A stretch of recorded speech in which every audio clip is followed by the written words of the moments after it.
25 సంవత్సరాలు ఉపయోగపడుతుంది గ్రహణ సమయం లోపల నువ్వు ప్రొడ్యూస్ చేసిన ఎనర్జీ లెవెల్స్.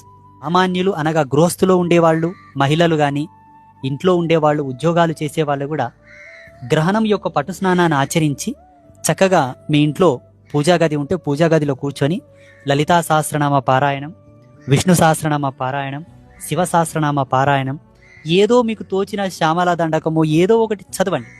ఓపిక ఉన్నంతసేపు చదవండి. చదివిన తర్వాత మధ్యలో లేసైనా, గ్రహణం విడిచిన తర్వాత అయినా లేచి అట్లా కూర్చోండి లేదా పడుకోండి.